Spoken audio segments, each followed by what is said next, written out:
I've spent a good part of my life believing that if I just tried hard enough, if I was smart enough, fast enough, disciplined enough, I could make the world move the way I wanted. That with the right mindset, the right habits, the right plans, I could control outcomes, predict people, shape the future. But the truth? I can't control much at all. I can't control the weather on the one day I need everything to go right. I can't control what people say about me or how my body feels when anxiety creeps in at 3 a.m. I can't even control my own thoughts half the time. How they wander, spiral, jump from one worry to the next like fireflies in a jar I can't keep closed. So many of us live clinging to the illusion of control.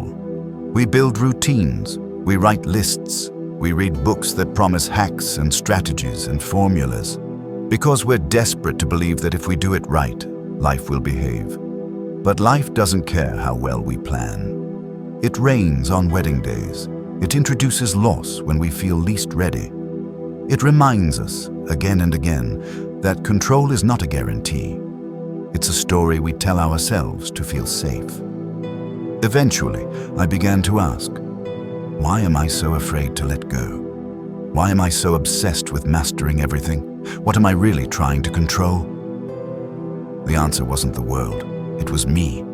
My fear, my discomfort with uncertainty, my resistance to pain. I was trying to control life because I didn't trust myself to handle it when things fell apart. But what if I could? What if I stopped trying to wrestle the universe into obedience and started learning how to stand calmly inside the storm? What if real power doesn't come from controlling everything outside of us, but from mastering how we respond? This shift changed everything.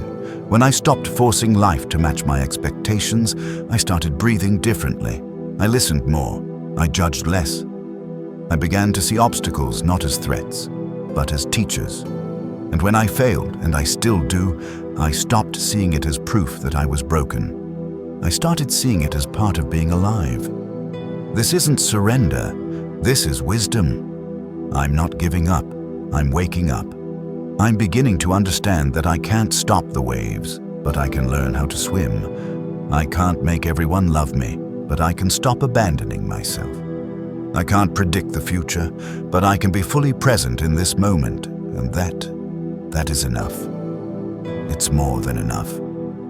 Because the moment I stop measuring my worth by how much I can control, I start reclaiming the only kind of freedom that matters.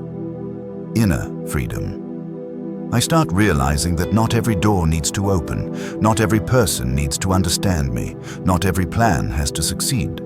Some failures are redirections. Some endings are sacred invitations to begin again. The truth is, in a world obsessed with control, sometimes the bravest thing we can do is say, I don't know, I'm unsure, I'm learning. To stop pretending we have it all figured out. To stop demanding certainty from a life that was never designed to be predictable. To soften, to surrender, to trust. Maybe that's what maturity really is. Not becoming invincible, but becoming intimate with our own limits. Not conquering uncertainty, but learning to stand in the middle of it with open hands. So here I am. Not in control, not always confident, but more at peace than I've ever been. Because I've stopped chasing the myth of mastery and started building a friendship with reality. And in that quiet, honest space, I've found myself.